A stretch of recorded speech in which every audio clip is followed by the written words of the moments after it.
Update कयूं कराची में समाजी तंजीम पारा शॉपिंग मॉल में हथ जे हुनर की नुमाइश इफ्तिताह। अपडेट कनासी कराची का सूबाई वज़ीर नासिर हुसैन शाह हथ जे हुनर की नुमाइश जो इफ्तिताह करे छो। नुमाइश 12 जनवरी ताईं जारी रहंदी। हथ जे हुनर वाली शयुनि जा स्टॉल लगल।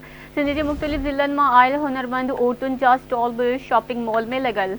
वॾे वज़ीर चयो आहे त शहर जा रोड रस्ता बेहतर कया वेंदा। सूबाई वज़ीर नासिर हुसैन शाह जो अहिड़ो चवणु आहे। अपडेट कंदासीं हिकु भेरो ॿीहर कराची खां समाजी तंजीम पारा शॉपिंग मॉल में हथ जे हुनर की नुमाइश जो इफ्तिताह। अपडेट कंदासीं कराची खां सूबाई वज़ीर नासिर हुसैन शाह हथ जे हुनर की नुमाइश जो इफ्तिताह करे छॾियो।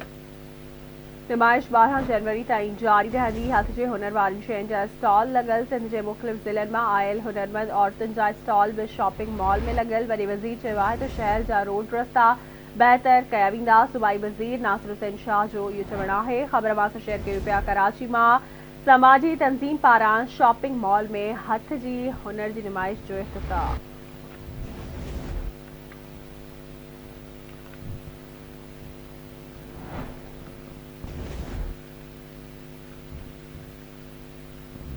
अपडेट कयूं आहे कि अहम ख़बर आहे कोडिजी में ट्रैक्टर ट्राली फुर करण जो वाक़ियो। मुतासिरनि जो बहरान हाईवे ते धरणो। ट्रैक्टर ट्राली फुर थियण ख़िलाफ़ मुतासिरनि मेरान नेशनल हाईवे ते धरणो कयो। पुलिस केतिराई कलाक गुज़रण बावजूद केस दाख़िल नाहे कयो। मुज़ाहिरीन जो चवणु आहे ट्रैक्टर ड्राइवर खां फुर थियल मोबाइल फ़ोन नंबर भी बंदि नाहे थियो। अवांखे अपडेट कंदासीं जदीद टेक्नोलॉजी की मदद से ट्रैक्टर वापस करायो वञे। मुज़ाहिरीन जो चवणु आहे।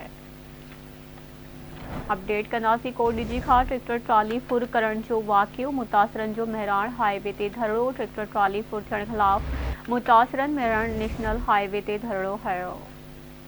पुलिस केतिराई कलाक गुज़रण बावजूद केस दाख़िल नाहे कयो। मुज़ाहिरीन जो इहो चवणु आहे ट्रैक्टर ड्राइवर खां फुर थियल मोबाइल फ़ोन नंबर भी बंदि नाहे थियो।